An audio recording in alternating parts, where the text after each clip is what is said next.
Well, almost universally, ancient texts and traditions have reminded us that we are connected. They've said that we are one, that we are part of our world, that we're part of one another, that we're part of the earth and the changes in the earth. And what I've found is, over the last 22 years, as I've traveled nearly every continent of the earth and spoken to people from so many different traditions and cultures, is that people really want to believe that. They want to believe, and they like to believe that we're truly connected, but they need a reason for that belief. In the last years of the 20th and now the first years of the early 21st century, science is now giving us that reason for our logical mind to make the connection, to see how we're related and how we influence the world, and how by honoring that connection through our hearts, we literally have the power to influence the very fields of this planet to sustain life in the world, sustain the health and the healing and the well-being of our bodies. And it's all about the magnetic fields of the earth. Where this really came into focus was around the events of September 11th, 2001. It was during that time that the United States has two satellites. They're called the GOES, G-O-E-S, Geosynchronous Environmental Satellites, I believe is what they're called. One positioned in the northern hemisphere, one positioned in the southern hemisphere. And the role of these satellites is to measure the magnetic fields of the earth and send back readings every 30 minutes. And those readings normally fall within a certain range of data that scientists are relatively used to seeing. Well, it was in September of 2001 that scientists began to see some readings that were off the map, just off the scale compared to what they'd seen in the past. And they said, well, what's happening? What is it that could be influencing the magnetic fields of the entire planet to such a degree that we're seeing these big spikes that our satellites are sending back? We've never seen these before. They overlaid the data from the satellites onto a calendar of months and days, and lo and behold, what they found is that the spike was occurring precisely during the time of September 11th, 2001, and even more precisely that the first spike occurred 15 minutes after the first plane hit the first tower in the World Trade Center. Now, the reason this is so important to a scientist is because for 300 years, our science has been based on two false assumptions. The first false assumption is that everything is separate from everything else, that what happens in one place has no effect on what happens anywhere else, and if it looks like it does, it's only a coincidence. The second false assumption is that our inner experiences of thought, feeling, emotion, and belief have no effect on the world beyond our bodies. Based on those two false assumptions that have been accepted for 300 years by scientists, I can see why there would be a disconnect when they're looking at magnetic fields of the earth spiking precisely the moment the human emotion of the planet is focused on a disaster. This led to a series of studies, and the bottom line to the studies is this.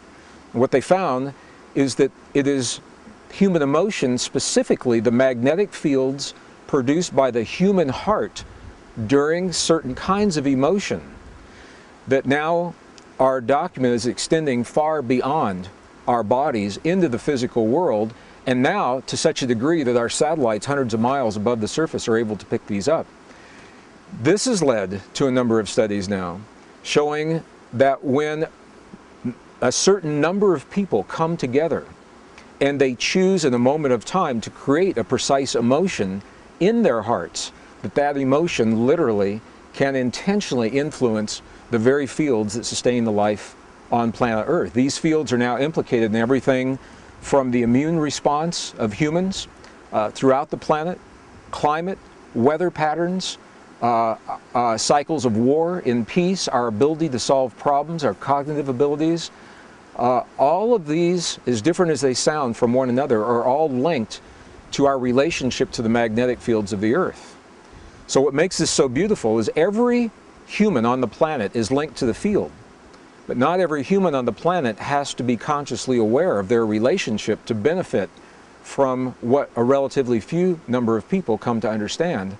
And the bottom line is this, is that when we choose to feel feelings that create what is called coherence in our bodies. Coherence is the language, the quality of the language between our heart and our brain. certain kinds of heart-based experiences such as appreciation, gratitude, forgiveness, care, compassion. Those are the ancient understandings that have always been taught in the truest traditions of our past, and now our own science is finding that those same traditions are now documenting this very real effect in our hearts. When we can feel those feelings in our bodies, they are mirrored in the field, and everyone benefits from the experience of relatively few. Well, the question comes up often as to whether or not we can actually measure human emotion. What scientists are now documenting is the effect of emotions upon the heart field. The human heart is now documented as the strongest generator of both electrical and magnetic fields in the body. Now, this is important because we've always been taught that the brain is where the action is. The brain has an electrical field, it does have a magnetic field, but they're relatively weak compared to the heart. The heart is about 100 times stronger electrically and up to 5,000 times stronger, 5,000 times stronger magnetically than the brain. And the reason this is important is because the physical world as we know it is made of those two fields of energy, electrical and magnetic fields of energy, electromagnetic fields. Our own physics books now tell us if we can change either the magnetic field of an atom or the electrical field of the atom, by doing that we literally change that atom. We change the stuff that our bodies in this world are made of. And it appears now that the human heart is designed to do both, to change both the electrical field and the magnetic field of our bodies and our world, and they do so in response to the emotions that we create between our heart and our brain. Well, I've had many questions from people asking me how these discoveries relate to what is now known as the law of attraction. At a very high level, in broad brushstrokes, they may give us insight into the relationships, but when we get deep into the findings as well as the ancient teachings, what we find is this: it's less about attraction and more about a mirroring. And here's what I mean by that. The world around us, our own science now is telling us there's a field of energy that underlies all physical reality, and it is known now by names that range from simply the field. Lynn McTaggart wrote a beautiful book entitled The Field about this quantum essence. Some people call it nature's mind. Some scientists call it the mind of God. Some call it the matrix. Some call it the divine matrix. In 1944, the father of quantum theory, Max Planck, identified this field and he called it the matrix. That's where this term came from. And what we're now beginning to understand is that when we create the feelings of what we choose to experience in our lives, everything from conscious choices of the perfect relationship or abundance in our lives, or the healing in our bodies, or the healing in the bodies of our loved ones, that those feelings are creating the patterns of magnetic and electrical field in our hearts that are literally rearranging the stuff of this quantum soup, this quantum essence, allowing the pattern of what we have claimed in our hearts to become manifest in the world around us. So it's less about attracting from a scientific perspective and more about consciously creating the template within us, knowing that the stuff of the universe will congeal around that template in the world around us to simply mirror, reflect what we've claimed. In other words, a very simple way of looking at this, and we've all heard this before, is that we must become in our lives the very things that we choose to experience in our world. And now the science is giving us a very good reason to understand why that is. How many individuals would it take to claim this feeling in our hearts, to create the effect in our world?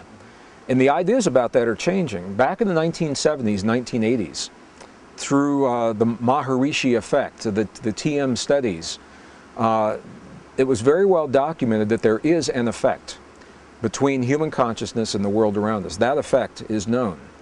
But what could never be documented was precisely what was happening inside the body of the individual to create that effect. And it was during that time that a formula was created. And the formula simply stated, if we can create this effect with a certain number of people, the square root of 1% of a given population, then we will have the effect.